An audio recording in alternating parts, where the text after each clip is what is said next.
Okay, so we are gonna go over how to time code.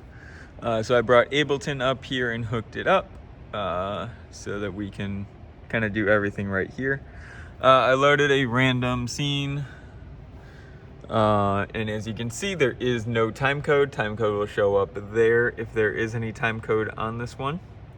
So the first thing we're gonna do is we're gonna click this screen.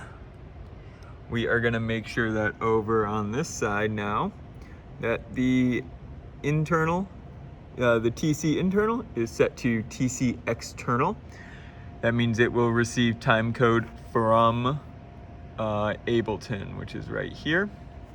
And as you can see right here, there's the time code. And when I click on Ableton and start it, time code is running. So we'll stop that and we can restart. So when we're ready to start time coding, we'll let the band know that they can start. And what we'll do is we will click here and we will click record track. And now, once we hit the time code, so let me hit 4. Every time we hit a play button here, it is gonna record that track. And as we change the lights and do different things, they are taking. And all I'm doing is hitting this big play button here and making sure we are selected on that first fader channel. So let's say that's the whole song. We're gonna then end record, and we can end record before they stop the time code or after, so it can still be running while we ended. So we're all done, and now you can see that is set to 5 hour. So now when we restart 4,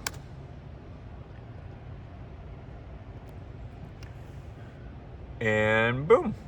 So now time code is started and we are playing through. And you can see that the lights are changing to the corresponding time. And we can stop it. If we need to delete anything, the easiest way I found is hit that, hit the S, and then release the cue stack so that it looks like that and this is not lit up. And then you can select one or all, maybe, there we go. Hit remove, and that will remove all of the cues off of the timecode side. If they started and they were off or something and then it threw you off, we can then restart.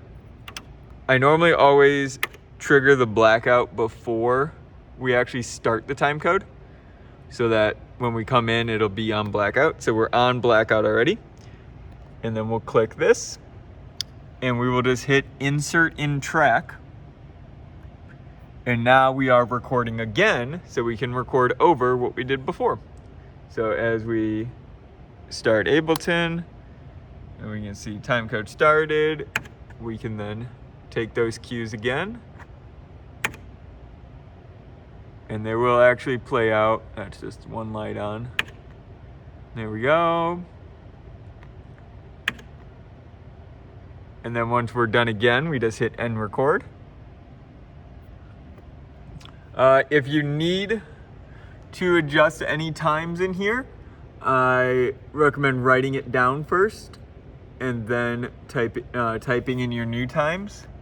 So like this one, so if you just double click it, it'll just go straight zeros.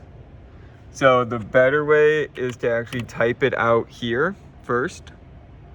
Let's say 05/00/5/00. And when you hit enter, it'll input it. So you can click on it and adjust it. So 05/00 15 instead of 16/00, and it'll change it. So the first number is the hour, so 5 hour. Second is the minute, 0 minutes. Next is the seconds, 15, 1 through 60. And then the last one, sorry, my hand's shaky, is the frame. So we're 30 frames a second. So you have 1 through 30 on that last piece there. And that's timecode.